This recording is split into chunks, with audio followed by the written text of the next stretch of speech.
8절 말씀, 사도행전 14장 8절에 18절 말씀, 우리 다 같이 한 목소리로 함께 읽도록 하겠습니다. 루스드라에 발을 쓰지 못하는 한 사람이 앉아 있는데 나면서 걷지 못하게 되어 걸어본 적이 없는 자라. 바울이 말하는 것을 듣거늘 바울이 주목하여 구원받을 만한 믿음이 그에게 있는 것을 보고 큰 소리로 이르되 내 발로 바로 서라 하니 그 사람이 일어나 걷는지라. 무리가 바울이 한 일을 보고 르가오니아 방언으로 소리질러 이르되 신들이 사람의 형상으로 우리 가운데 내려오셨다 하여 바나바는 제우스라 하고 바울은 그 중에 말하는 자이므로 헬메스라 하더라. 시외 제우스 환들을 가지고 대문 앞에 와서 무리와 함께 제사하고자 하니 두 사도 바나와 바울이 듣고 옷을 찢고 무리 가운데 뛰어 들어가서 소리질러 이르되 여러분이 어찌하여 이러한 일을 하느냐? 우리도 여러분과 같은 성정을 가진 사람이라. 여러분에게 복음을 전하는 것은 이런 헛된 일을 버리고 천지와 바다와 그 가운데 만물을 지으시고 살아계신 하나님께로 돌아오게 함이라. 하나님이 지나간 세대에는 모든 민족으로 자기들의 길들을 가게 방인하셨으나 그러나 자기를 증언하지 아니한 것이 아니니 곧 여러분에게 하늘로부터 비를 내리시며 결실기를 주시는 선한 일을 하사 음식과 기쁨으로 여러분의 마음에 만족하게 하셨느니라 하고 이렇게 말하여 겨우 무리를 말려 자기들에게 제사를 못하게 하느라. 아멘. 오늘 우리가 이 밤에 기도할 때 기도 중에 아마 대적하는 기도를 좀 하려고 합니다. 왜냐하면 우리가 복음을 전할 때 또 하나님의 말씀을 전할 때 마귀가 역사하거든요. 근데 마귀가 한 번만 역사하는 게 아니라 반복해서 계속해서 역사합니다. 복음을 전하는 자들을 박해하고 위협하는 일들이 여러분 복음을 전할 때마다 말씀을 전할 때마다 사실은 일어나고 있습니다. 성경에 보니까 사도행전 보니까 비시디아 안디옥에서 그랬고 이고니온이라고 하는 지역 180km 떨어진 지역인데요. 그곳에도 그랬고 오늘 본문이 루스드라에서도 마찬가지였습니다. 악한 영이 순종하지 않는 자, 하나님의 말씀에 순종하지 않는 자들을 통해서 계속해서 역사했습니다. 그런데 여러분 마귀의 역사만 이렇게 반복적으로 되풀이해서 나타나는 것이 아니라 하나님의 역사도, 그죠? 하나님의 역사도 단회적으로만 일어나지 않고 계속적으로 반복적으로 역사가 일어납니다. 비시디아 안독에서 복음을 전할 때 어떤 일이 일어났습니까? 바울의 복음을 듣고 그 다음 안식일 날 그 도시 모든 사람들이 그 바울의 복음을 듣기 위해서 몰려들었습니다. 이고니온은 어땠습니까? 이고니온이 복음을 전했을 때는 순종하지 않는 자들이 바울과 바나바 일행을 위협했습니다. 그럼에도 불구하고 어떻게 합니까? 바울이 담대하게 복음을 전했을 때 수없이 많은 사람들이 바울과 바나바를 따르게 되었다고 성경이 말씀합니다. 그들이 바울과 바나바가 다시 핍박하는 자들에 의해서 쫓겨 루스드라라고 하는 지역에 이르렀는데 그곳에서도 악한 영의 역사가 있었지만 또한 하나님의 역사가 계속해서 일어납니다. 오늘 이 밤에는 하나님의 어떤 역사가 있었는지 구체적으로 우리가 알아보고 우리가 어떻게 그와 같은 하나님의 역사가 우리의 삶에도 우리를 통해서도 일어나게 할 것인가 그것을 함께 생각해 보고자 합니다. 여러분 루스드라는 지도에 보면 나와 있는데 이고니온에서 34km 남서쪽에 위치한 도시입니다. 34km니까 하루길이죠. 당시 이 루스드라도 로마의 식민지였습니다. 큰 언덕 위에 세워졌대요. 그래서 군사적 거점 도시로 알려져 있는데 안타깝게도 지금 현재는 발굴이 거의 안 됐대요. 그래서 이 도시에 대해서 성경에 외에는 별로 자료를 찾아볼 수가 없습니다. 그런데 이 루스드라라고 한 지역에 도착한 바울과 바나바가 복음을 전하는데 이전과는 조금 다른 방법으로 복음을 전합니다. 8절과 9절 말씀인데요. 같이 볼까요?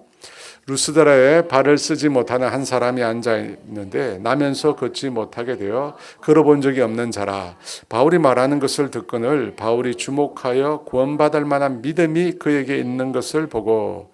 여러분, 사도 바울의 전도의 특징은 뭐냐면 항상 어디를 먼저 갑니까? 유대인 회당을 먼저 갑니다.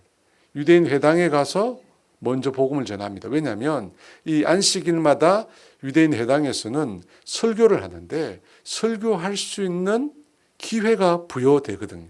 그래서 그 기회를 가지고 바울이 복음을 전했습니다. 그런데 루스드라에서는 그렇게 하지 않았습니다.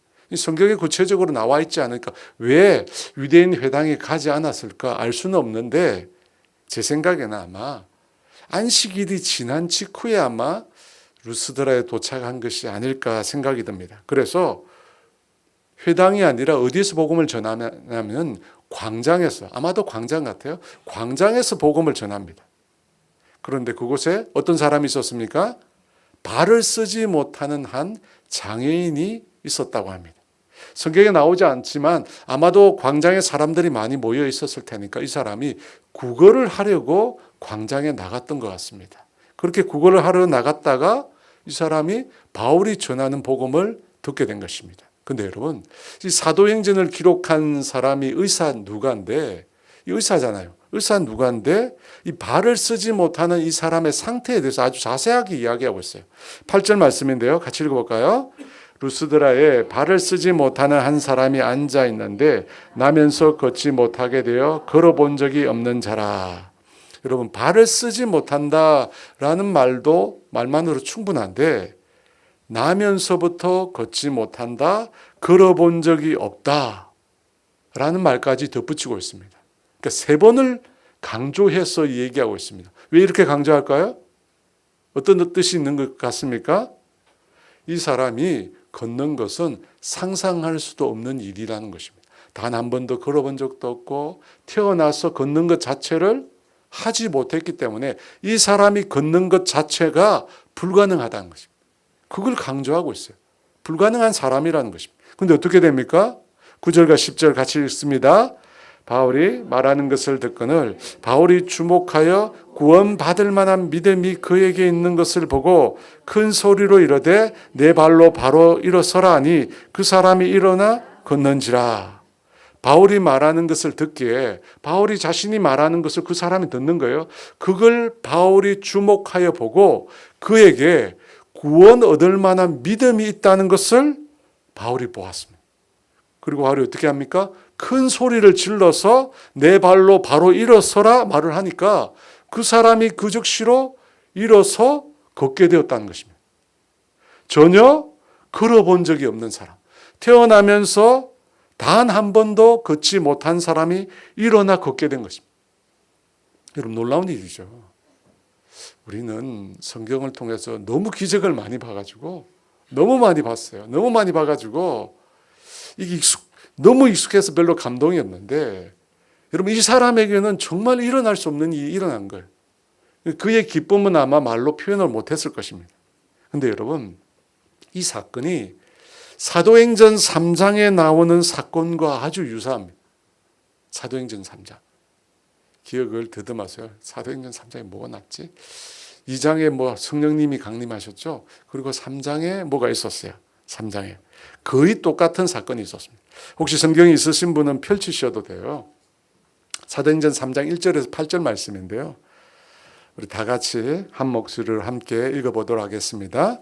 제9시 기도 시간에 베드로와 요한이 성전에 올라갈새 나면서 못 걷게 된 이를 사람들이 메고 오니 이는 성전에 들어가는 사람들에게 구걸하기 위하여 날마다 미문이라는 성전문에 두는 자라. 그가 베드로와 요한이 성전에 들어가려 함을 보고 구걸하거늘 베드로가 요한과 더불어 주목하여 이르되 우리를 보라 하니 그가 그들에게서 무엇을 얻을까 하여 바라보거늘 베드로가 이르되 은과 금은 내게 없거니와 내게 있는 이것을 내게 주노니 나사렛 예수 그리스도의 이름으로 일어나 걸어라 하고 오른손을 잡아 일으키니 발과 발목이 곧 힘을 얻고 뛰어서서 걸으며 그들과 함께 성전으로 들어가면서 걷기도 하고 뛰기도 하며 하나님을 찬송하니. 여러분 사도행전 이 3장에 나오는 사건과 사도행전 14장 오늘 본문의 사건과 어떤 유사점이 있습니까? 딱 보면 알잖아요. 어떤 유사점이 있어요? 고침받은 사람의 상태가 같죠. 나면서부터 걷지 못하니. 오늘 보면은 본문에서는 나면서부터 걷지 못하게 되어 걸어본 적이 없는 사람. 두 사람의 장애의 상태가 똑같습니다. 똑같아요.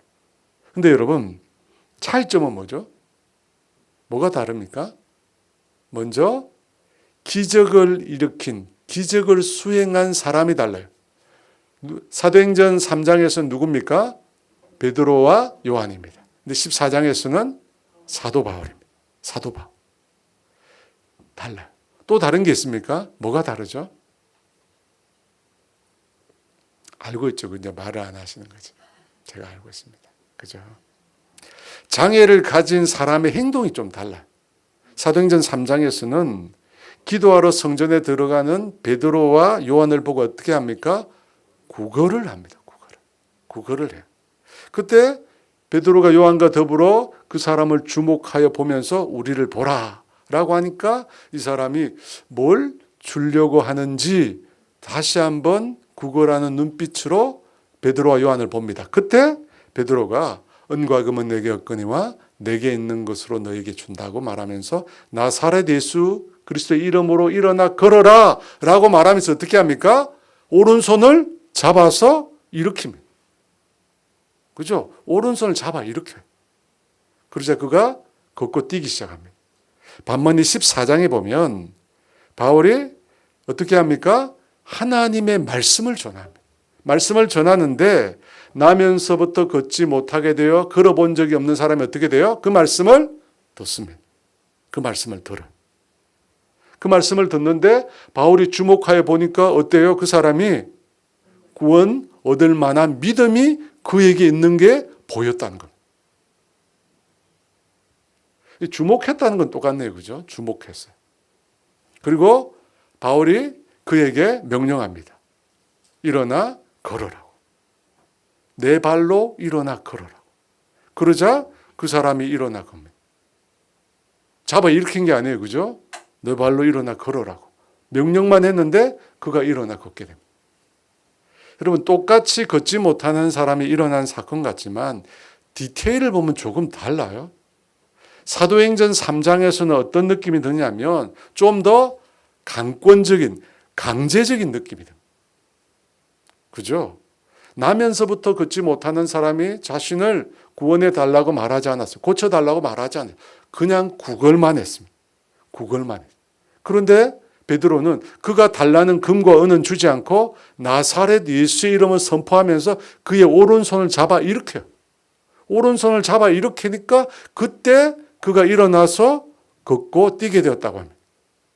자세히 보면 뭔가 의도하지 않았는데 그 사람이 바라지도 않았는데 베드로가 그를 일으킨 것처럼 느껴집니다. 그죠? 반면에 14장에서는 어떻게 돼요? 나면서부터 걷는 사람이 구걸을 한 것이 아니라 바울이 전하는 하나님의 말씀을 들었어요. 말씀을 들었어요. 그러고 나서 어떻게 됩니까? 구원 얻을 만한 믿음이 그에게서 생겨났습니다. 그리고 바울이 그것을 주목하여 보고 스스로 일어나라고 외쳤습니다. 그러자 그가 자기 스스로 일어났습니다. 사도행전 3장에서는 잡아 일으켰는데 14장에서는 스스로 일어났습니다. 여러분 이 두 가지 같은 기적인데 내용이 좀 달라요. 여러분 이 두 가지 기적 중에 어느 편이 성경에서 일반적인 것 같습니다. 어떻게 생각해요? 어떤 내용이 성경에 더 많이 나오던가요? 잡아 일으켰어요? 아니면 일어나라고? 믿습니다 하니까 일어나라고. 그래서 일어납니까? 모르겠습니까? 여러분 강제적인 강권적인 역사가 불가능한 것은 아니지만 성경이 말하는 역사는 대부분 후자입니다. 후자예요. 병자나 장애를 가진 사람들이 믿음으로 반응합니다. 하나님의 말씀에 예수님의 말씀에 믿음으로 반응해요. 예수님 늘 묻잖아요. 내가 나을 줄 믿느냐. 주님 제가 나을 줄 믿습니다.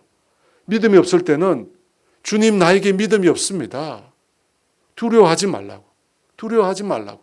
믿기만 하라고 주님이 말씀하십니다. 그러니까 여러분, 대부분의 기적들은 인격적인 반응이 있었어요. 하나님의 말씀에 대한 반응이 있었습니다. 근데 여러분, 우리 마음속에는, 저와 여러분의 마음속에는 이 전자에 대한 마음이 강할까요? 후자에 대한 마음이 강할까요? 강권적인 역사, 강제적인 역사. 여러분, 이런 것에 대한 마음이 예상외로 강합니다. 여러분, 그렇지 않아요? 예수 안 믿는 사람이 있어요. 예수 안 믿는 부모님이 있어요. 예수 안 믿는 자녀들이 있어요. 말씀 고르기 자녀들이 있어요. 친구가 있어요. 예수 안 믿어요. 어려움을 겪고 있어요.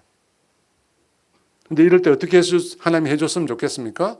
하나님이 그냥 강권적으로, 강제적으로 멱살을 잡아가지고 하나님이 자리에 앉혀놓았으면 좋겠어요. 그죠? 일으키셨으면 좋겠어요. 이놈아 믿어 이러면서 하나님이 좀 강하게 해주셨으면 좋겠어요. 근데 여러분, 그러니 드물어요. 없는 건 아니에요. 사도 바울이 그랬잖아요. 사도 바울이 그랬어요. 그랬기 때문에 사도 바울이 주께서 강권적인 사랑으로 자기를 붙들었다. 전혀 없는 것은 아니지만 흔하지 않습니다. 대부분 어떻게 하는 거야? 믿음으로 우리가 반응하는 거예요.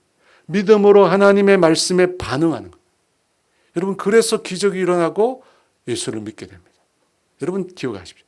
대부분 우리의 반응이 필요합니다. 우리의 인격적인 반응, 하나님의 말씀에 대한, 복음에 대한 우리의 인격적인 반응이 일어나요. 그럼 다시 9절 말씀을 볼까요? 다시 한번 있습니다.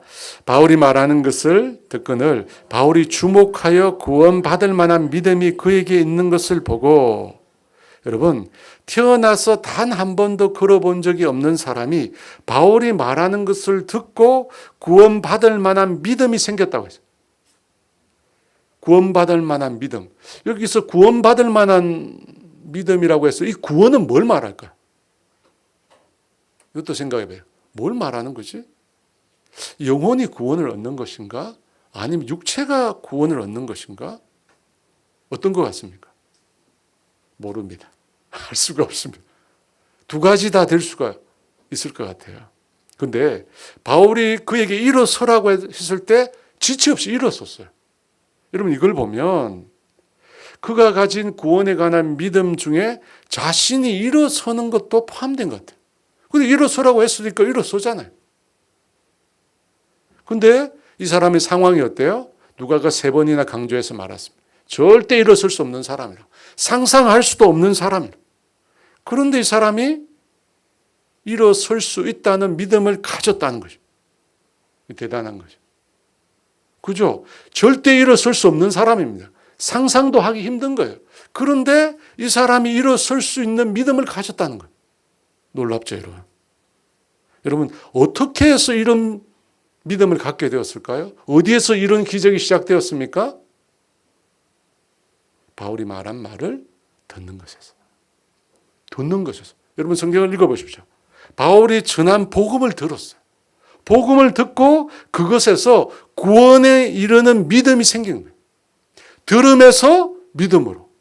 그죠? 그 믿음으로 구원에 이르게 된 겁니다. 성경에 어떤 말씀 생각납니까? 다 아시죠? 그죠? 다 아시는데, 그죠? 믿음은 들음에서 나오.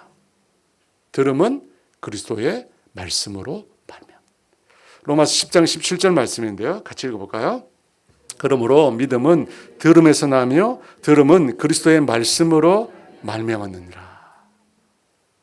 여러분, 오늘 일어난 기적의 시작은 말씀을 들으면서. 그 말씀이 믿음에 이르렀고 그 믿음으로 구원 얻는 역사가 일어난 것입니다. 제가 지난번 시간에 하나님의 역사는 어떻게 일어나는가, 하나님의 놀라운 역사, 표적과 기사는 어떻게 일어나는가, 우리의 순종을 통해서 일어난다고 했습니다. 사도들이 자신들 앞에 닥친 박해와 위협에도 불구하고 어떻게 합니까? 주님을 의지했어요. 주님을 의지해서 담대히 복음을 전합니다. 그럴 때 하나님께서 사도들의 손을 통해서 표적과 기사를 일으키셨다고 말씀하셨습니다. 주님을 의지하는 순종을 통해서 하나님 역사하신 거예요. 근데 여러분, 하나님의 역사가 이처럼 단 한 번만, 한 가지 방법만으로 되는 건 아닙니다. 하나님의 역사는 여러분 다양합니다. 순종을 통해서, 사도들에게는 순종을 통해서 역사했습니다. 근데 오늘 본문에 어떻게 됩니까?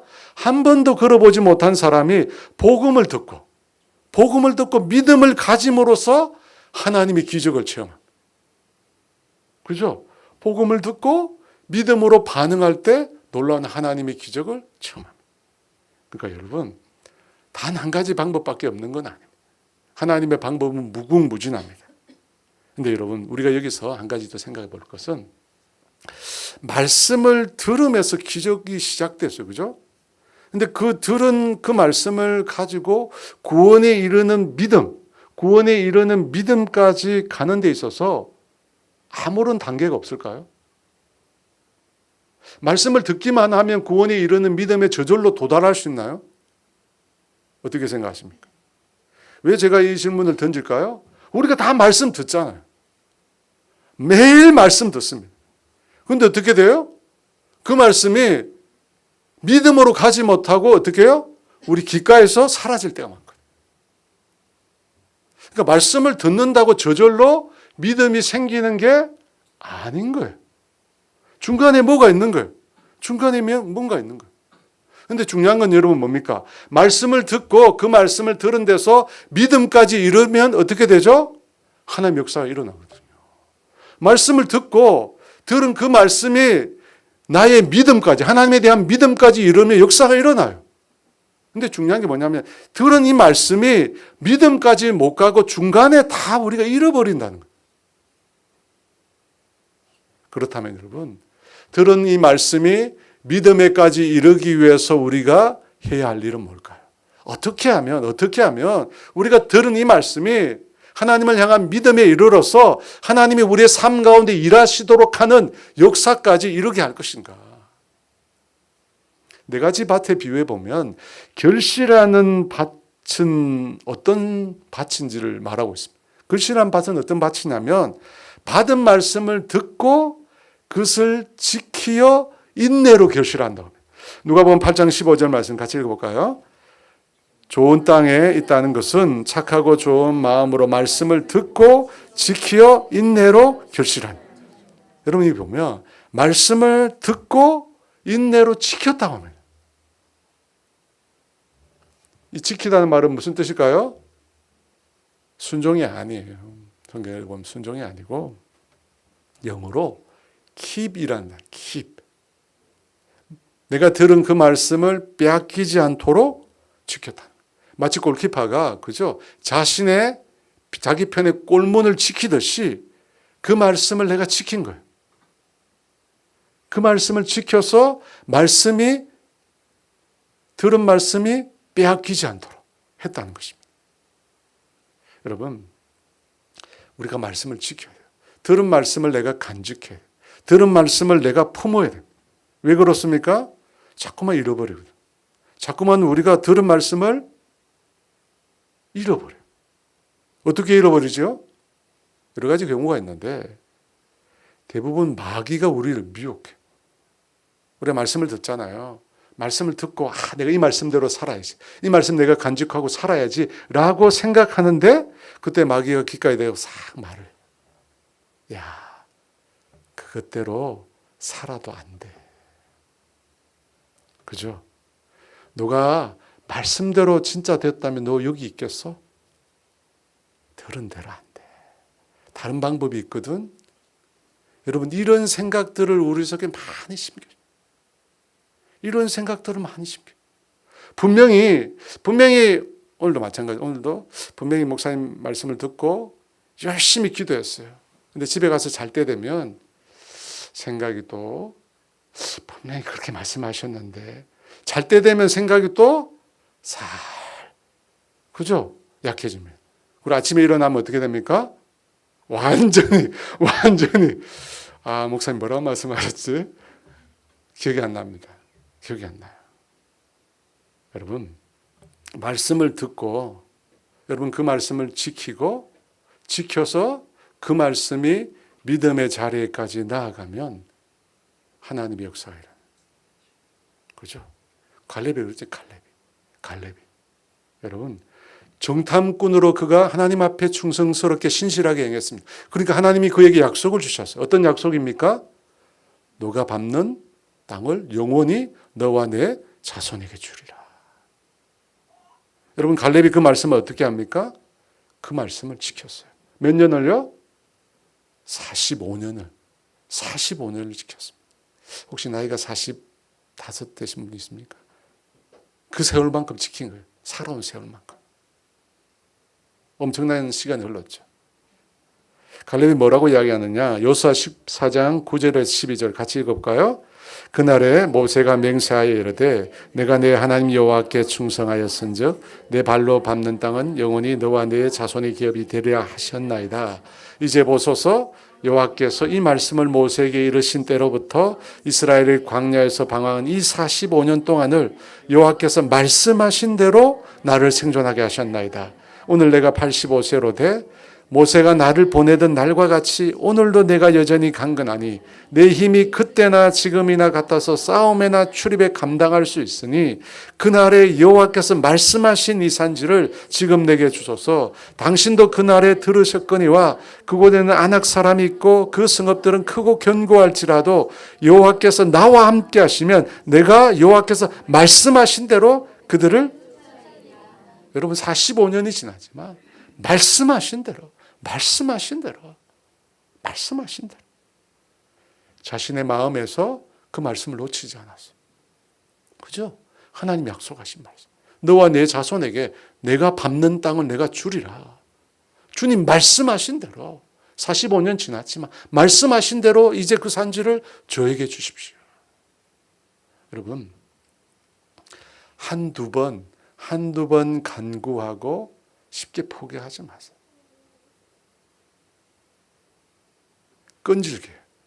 끈질김이 좀 있어요. 예수 믿는 사람은 좀 끈질김 맛이 있어요. 끈질기. 분명히 들었잖아요. 분명히 그 말씀을 내가 들었을 때, 여러분 들은 그 말씀을 들었을 때, 분명히 이건 하나님 나에게 주신 말씀이다. 하나님 나에게 주셨어. 우리가 분명히 그때는 믿음으로 받아들였잖아요. 하나님 말씀으로 받아들였잖아요. 근데 왜 그걸 놓아요? 상황이, 환경이 우리가 놓아요. 그러니까 그 말씀이 이루어지지 못해요. 여러분, 무능력하고 무책임한 목회자들의 변명 같은 말이지만, 여러분, 한나는 병든 제사장 엘리의 말도 듣고 믿음으로 받아들였어요. 그죠? 사무엘상 1장 17, 18절 말씀 같이 있습니다. 엘리가 대답하여 이르되 평안히 가라. 이스라엘 하나님이 내가 기도하여 구한 것을 허락하시기를 원하노라 하니 이르되 당신의 여종이 당신께 은혜 있기를 원하나이다 하고 가서 먹고 얼굴에 다시는 근심빛이 없더라. 여러분, 엘리는 말도 안 되는 제사장이에요. 말도 안 되는 제사장, 타락한 제사장, 눈이 이미 어두워진 제사장이에요. 비둔해져서, 영적으로 비둔해져서 하나님의 것을 분별할 수 없는 제사장입니다. 그런데 그가 한 말을 하나님의 말씀으로 받았어요. 그리고 그 말씀을 지키잖아요. 다시는 근심빛이 없었더라. 말씀을 붙든 거죠, 여러분. 물론 그 전에 보면 우리가 놓치기 쉬운 게 있는데, 그 전에 보면 한나가 그 전에 기도했어요. 그죠? 엘리가 그 말씀을 주기 전에 한나가 기도한 거예요. 어떻게 기도했습니까? 목숨 걸고 기도했잖아요. 자신의 심정을 통하며 하나님께 간절히 기도했어요. 간절히 기도하고 그리고 나서 말씀을 받았거든요. 그러니까 여러분, 그 말씀을 붙들 수 있어요. 그러니까 제가 보니까 이게 기도가 필요하구나. 말씀만 받는다고 내가 의지적으로 지킬 수 있는 게 아니라 그 말씀을 내가 받으면 기도로 그 말씀을 지켜야 되구나. 붙들어야 돼요. 지킨다는 말은 제가 말하자면 킵한다. 계속. 오늘 낮에 제가 보니까 어머니 기도회가 있었어요. 어머니 기도회. 제가 점심을 먹고 난 후에 계신 줄 모르고 문을 여니까 다들 거기 식사하고 계시더라고요. 근데 제가 왔는데 순간 광채가 나더라고요. 사람들 얼굴에서요, 광채가 쫙.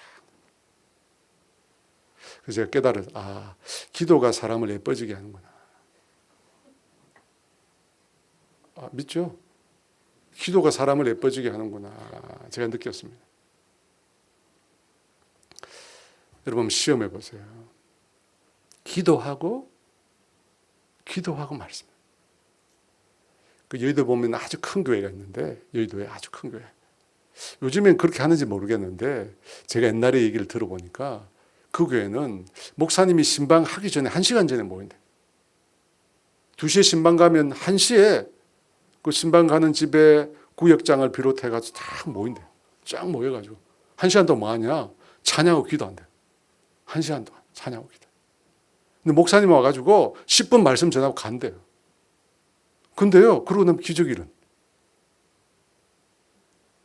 여러분, 말씀을 지키는 수단이 뭔지 잘 생각해요. 뭐가 말씀을 지킬까? 가만히 있어 내가 의지적으로 내 말씀을 지켜야지. 이 말씀 잊어버리지 말아야지. 이 말씀 내가 붙들어야지. 아무리 해보십시오. 말씀이 내 속에 지켜지지 않습니다. 하나님 지켜주셔야 돼요. 그죠? 기도로요. 여러분, 좋은 말씀, 은혜되는 말씀 중요합니다. 근데 내가 그 말씀 듣고 믿음으로 아멘으로 받아들이지 않으면 뭐죠? 말짱 덜어먹이죠. 아무리 좋은 말씀. 그죠? 예수님이 말씀하셔도 내가 그 말씀 듣고 그 말씀을 내가 붙들고 믿음으로 지키지 않으면 아무 소용이 없습니다. 제가 가지고 있는 말씀이 여럿 있거든요.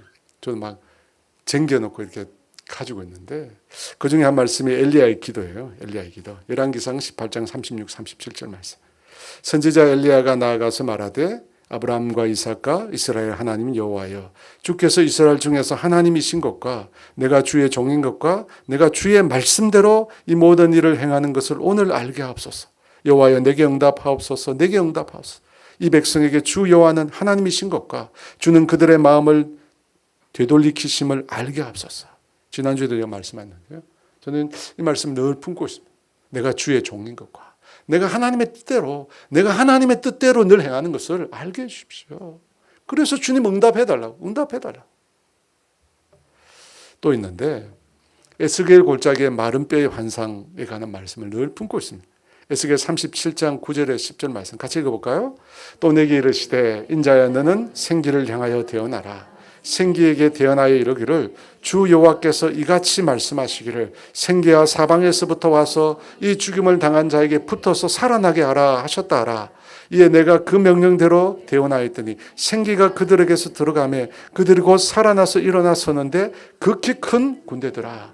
여러분 에스겔 골짜기는 죽음의 골짜기예요. 뼈밖에 없습니다. 뼈밖에 없어요. 죽은 뼈밖에 없어요. 여러분 이것은 영적인 상황을 또한 말하는 거예요. 유다의 영적인 상황이고 오늘날 우리가 살고 있는 이 시대의 영적인 상황. 교회가 무너지고 있고 성도들은 앙상한 뼈만 드러내고 있는 상태입니다. 여러분 이곳이 에스겔 골짜기예요. 근데 그 가운데 어떻게 합니까? 주님이 생기를 불어넣어요. 주님이 사방으로부터 성령님의 생기를 불어넣으십니다. 그때 뼈들이 서로 연결되어 뼈에 힘줄이 생기고 살이 오르고 가죽이 덮이고 생명이 들어감으로 살아나게 됩니다.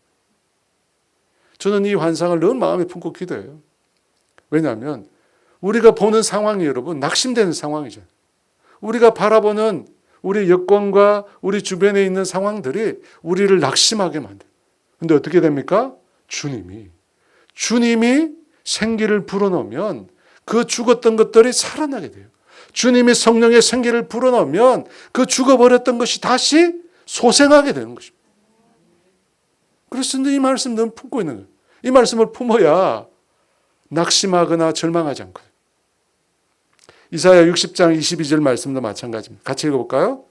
그 작은 자가 1000명을 이루겠고 그 약한 자가 강국을 이룰 것이라. 때가 되면 나 여호와가 속히 이루리라. 여러분 이때는 이사야가 바라보는 이때는 유다가 멸망하는 시기입니다. 나라가 망해가고 있어요. 그런데 이사야는 뭘 보죠? 작은 자가 1000명을 이루고 약한 자가 강국을 이루는 하나님의 비전을 품고 있습니다. 나라는 망해가는데 상황은 망해가는데 그가 품고 있는 비전은 그죠? 놀라운 비전을 품고 있습니다. 여러분, 이 비전이 과연 그 당시 이사야에게 소망이 되었을까요? 나라는 망해갔는데 이 비전이, 이 소망이, 이 내용이 무슨 소용이 있나? 소용이 있죠. 왜? 마지막에 보니까 때가 되면 나 여호와가 속히 이루리라. 하나님이 이루신다는 거예요. 하나님이 하신다는 거예요, 여러분.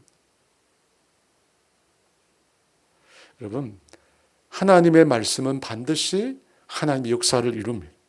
역사를 이루어요. 우리가 그 말씀을 듣고 믿음으로 우리가 반응하면 하나님이 일하십니다. 오늘 이 믿음이 우리가 약해졌어요. 이 믿음이 너무 약해져요.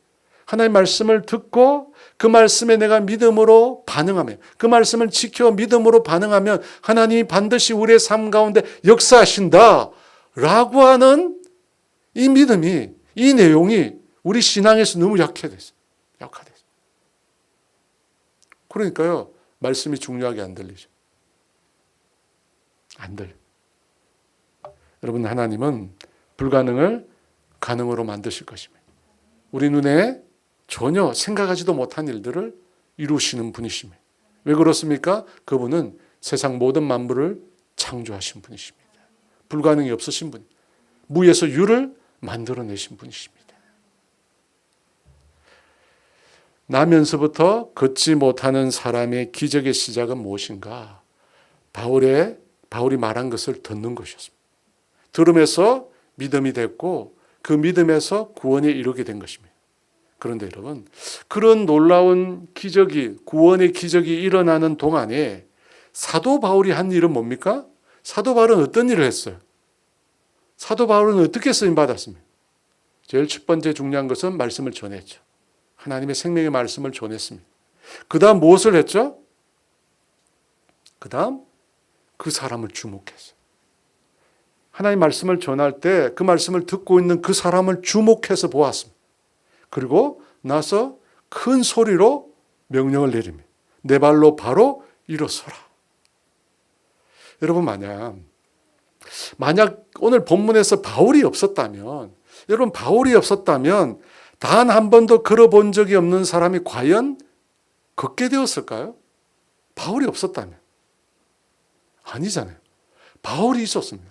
바울이 있었기 때문에 이런 놀라운 구원의 기적이 일어난 거예요.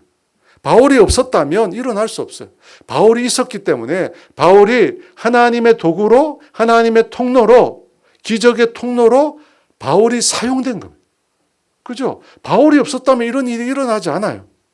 바울이 있었습니다. 바울이 어떤 일을 했습니까? 하나님의 말씀을 전했습니다. 그리고 또 있어요. 우리가 9절 10절 말씀 같이 읽어볼까요? 바울이 말하는 것을 듣거늘 바울이 주목하여 구원받을 만한 믿음이 그에게 있는 것을 보고 큰 소리로 이르되 내 발로 바로 일어서라 하니 그 사람이 일어나 걷었지. 여러분, 바울이 복음을 전했어요. 그리고 그 사람에게 큰 소리로 일어서라고 말했습니다. 그 중간에 뭐가 있었죠? 그 중간에 바울이 그 사람을 주목해서 보았습니다.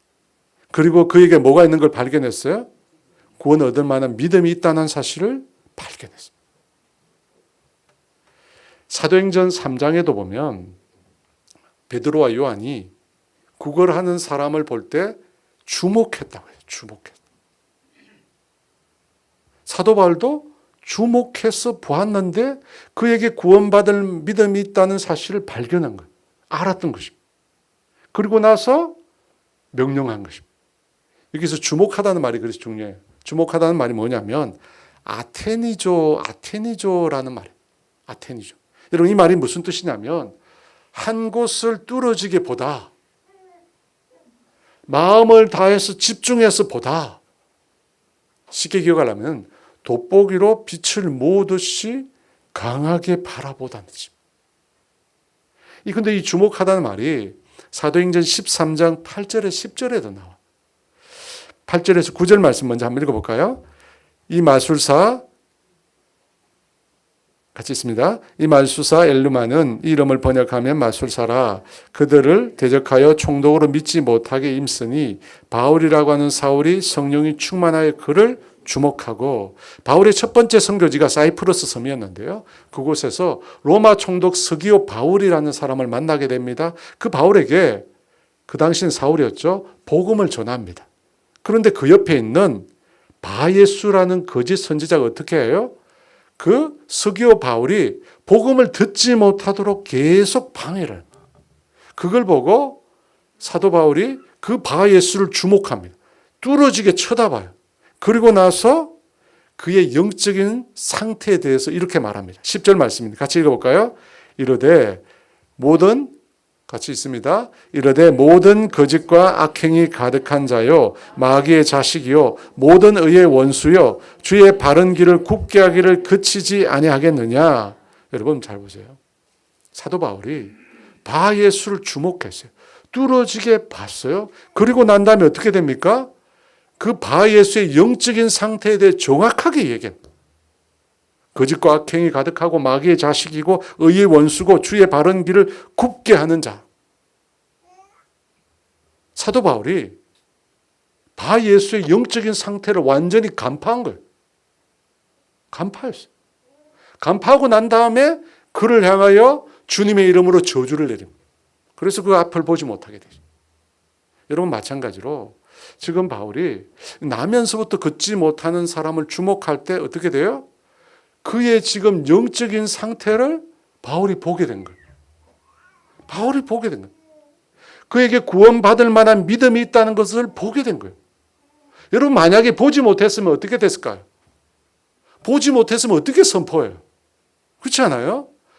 주목하여 봤을 때 그 사람에게 구원 얻을 만한 믿음이 있다는 사실을 바울이 알게 된 거예요. 그래서 어떻게 합니까? 일어나라고. 일어나기만 하면 믿음으로 일어서면 일어날 수 있다고 명령한 것입니다. 그러니까 여러분 바울은 봤어요. 바울은 어떻게 한 번도 일어나 보지 못한, 걷지 못한 이 사람의 영적인 상태를 알 수 있을까? 어떻게 해서 알 수 있었을까? 독심승리가요? 저처럼 눈은 작지만 볼 것은 다 보는 사람들이 꿰뚫어 봐서 그럴까요? 여러분 눈이 작은 사람이 이렇게 잘 보여요. 잘 집중이 잘 돼요. 많이 보이지 않잖아요. 그러니까 집중이 잘 돼요. 사람의 마음을 읽었을까요? 사도행전 13장 9절에 이렇게 말합니다. 같이 읽어볼까요? 바울이라고 하는 사울이 성령이 충만하여 그를 주목하고. 말씀해 보니까 주목하기 전에 성령이 충만해요. 여러분 뚫어지게 본다고 보이는 게 아니에요. 그죠? 뚫어지게 본다고 보이는 게 아닙니다. 예수 믿는 사람은 성령 충만할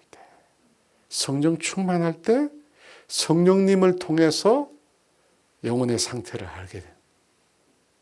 독심술이 아니라 성령 충만할 때 성령님을 통해서 그 사람의 영혼의 상태를 알게 된 거예요. 왜 그렇죠? 성령님은 지혜와 계시의 영이시며 분별의 영이시거든요. 그래서 고린도전서 2장 13절에 이렇게 말합니다. 같이 읽어볼까요? 우리가 이것을 말하거니와 사람의 지혜로 가르친 말로 아니하고 오직 성령께서 가르치신 것으로 하니 이런 영적인 것으로 분별하느니라. 여러분 우리가 영적인 세계를 아는 것, 우리가 아는 게 아니라 성령님이 알게 하시고 분별하십니다. 우리가 여러분 예수 믿을 때 성령님이 우리 안에 내주하고 계십니다. 우리와 함께 계세요. 그 말은 그건 무엇을 의미할까요? 우리가 영적인 세계를 볼 수 있는 눈이 우리에게 있다는 거예요. 우리가 성령님을 통해서 영적인 세계를 분별할 수 있는 능력이 우리 안에 있다는 거예요. 우리 안에 있어요, 여러분. 우리가 그걸 잘 활용을 못해서. 성령님을 통해서 영적인 세계를 볼 수 있어요. 그렇기 때문에 사도 바울이 본 거잖아요. 사도 바울이 특별한 능력이 그만 하나님께로부터 받았어가 아니에요. 성령 충만할 때 성령님을 통해서 분별의 영을 갖게 된 거예요. 그래서 그 사람을 보니까 이 사람이 구원 얻을 만한 나을 만한 믿음이 그에게 있구나. 그래서 그 믿음을 사용한 거죠. 그래서 일어서라고 일어난 거죠. 여러분 이와 같이 성령 충만해서 우리 가운데 하나님이 주신 영적인 능력을 우리가 사용해야 돼. 분별의 능력 사용해야 돼. 제가 부끄러운 일인데 제가 지난주에 제가 녹음을 당한 녹취 사건 있었다고 제가 얘기를 들었는데 그 전말을 좀 얘기해 주려고 그래요. 부끄럽지만 제가 아는 분 중에 암이 걸렸다는 분이 있었어요. 제가 우연찮게 알게 됐어요. 암이 걸렸대. 근데 그 암 종류도 다양하잖아요. 안 좋은 암, 아주 안 좋은 암. 그래서 제가 그걸 알고 나니까 자꾸 마음이 가는 거야. 아니 암이 걸렸다는데 좋지 않는 암이라는데 그리고 그렇게 암이 걸렸는데 그런 막 넋두리를 쓰잖아요. 자기가 그런 어려움을 걸렸는데 뭐 누구도 관심도 없고 막 그런 얘기를 막 써놓는 거예요.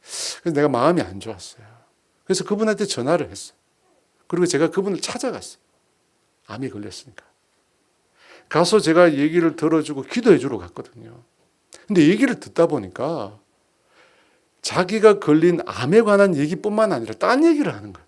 무슨 얘기냐면 자기 자녀들 과외 선생님인데 과외 선생님. 근데 그 과외 선생님이 때문에 아이들이 정신과 상담을 받고 있다는 거예요. 학대가 있어서 상담을 받고 있다. 그래서 그분이 자기가 이렇게 힘들지만 소송을 해야겠다. 아이들을 위해서 소송을 해야겠다고 결심하고 준비를 하고 있는 거예요. 제가 들어보니까 제가 가해 선생님 누구냐고 물어봤어요. 물어보니까 제가 아는 분인 거예요. 지금 성도들끼리 소송하게 생긴 거예요. 그래서 제가 듣다 보니까 어떤 생각이 들었을까요? 어떻게 했으든지 이게 소송하지 않고 그죠 여러분? 화해를 해서 두 사람이 좋은 관계로 다시 회복됐으면 좋겠다. 그런 마음이 또 드는 거야. 지금 생각해보면 완전 오지랖이거든요. 오지랖인데 그때는 순수한 마음으로 화해를 했으면 좋겠다 싶은 거예요. 왜냐하면 여러분 아시겠지만 소송을 하면요. 피 터지게 싸우거든요. 그러면 양쪽이 다 다치게 돼요. 마음이 상하게 돼요. 마음이 병들게 돼요. 근데 이번에 암이 걸렸잖아요. 암이 걸렸는데 소송을 하겠다니까 제 마음이 막 급한 거예요. 어떻게 해서든지 화해를 시켜야겠다. 그래서 제가 피의자분을 만났어요. 연락을 해서 만나서 4시간 동안 얘기를 들어줬어요. 4시간 동안. 4시간 동안 얘기를 들어준 걸 2번을 했어요. 2번을 했는데. 근데 들어보니까 말이 너무 다른 거예요. 서로 전혀 다른 얘기를 하는 거예요. 그래서 이 사람들이 동일한 사건을 겪은 사람인가? 왜 이렇게 말이 다르지? 말이 다를 수밖에 없죠. 근데 문제는 두 분이 말을 너무 잘해요. 근데 제가 들어보니까 분별이 안 되는 거야. 이게 누구 말이 도대체 맞는 거야. 분별이 안 되는 거예요, 도대체. 근데 그 피의자분이 저를 만나러 와서 자기 얘기를 하면서 제 말을 녹취한 거예요. 2시간씩 2번을 녹취를 했어요. 저한테 말 안 하고. 저한테는 그랬거든요. 아무 얘기도 말하면 안 된다. 그러면서 자기 얘기를 하면서 저의 반응을 녹취했어요. 여러분, 목사를 만난 성도에서 자기 하소연하는데 목사가 그거 아닌 것 같다고, 틀렸다고 이렇게 말을 못 하잖아요. 들으면서 그렇군요. 그럴 수 있겠군요. 그분이 잘못 생각할 수도 있겠군요. 이렇게 얘기하잖아요. 긍정적으로. 그래서 녹취록에 제가 동의했다고. 솔직히 제가 판단이 안 들었어요. 판단이 안 썼어요. 너무 말을 잘하니까. 그때 알았어요. 분별한다는 거 정말 어렵구나. 그리고 다른 한편으로 내가 교만했구나. 역시 오지랖. 이게 문제야. 그래서 결론적으로 제가 주님 앞에 고백을 했어요. 주님 제가 정말 모르겠습니다. 그래서 이제 이 문제를 제가 내려놓겠습니다. 이 문제를.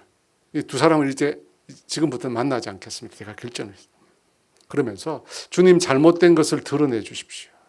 잘못된 것을 드러내 주십시오. 그렇게 결론을 지었어요. 근데 갑자기 녹취록이 나온 거예요. 피의자가 소송을 방어하기 위해서 녹취록을 제시한 거예요. 그곳에 제 이름이, 그 주장이 받아들여져서 이겼대요. 뭐 소송이 앞으로 계속 될지도 모르겠지만, 그 소송장에 제 이름이 올라가 있대요. 저도 못 봤는데 올라가 있대요. 여러분 얼마나 황당해요. 근데 제가 그 얘기를 피의자한테 들었어요. 그러니까 피해자 말고 피의자한테서 목사님 이름이 올라가 있다, 녹취록이 나와 있다.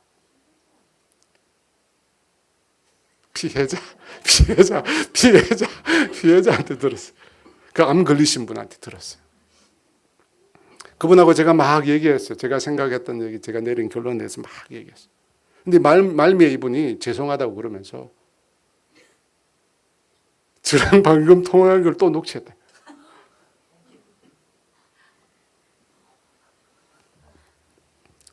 그래도 이분은 양심이 있는 분이에요. 신앙이 있는, 자기 녹취했다고 말을 했으니까.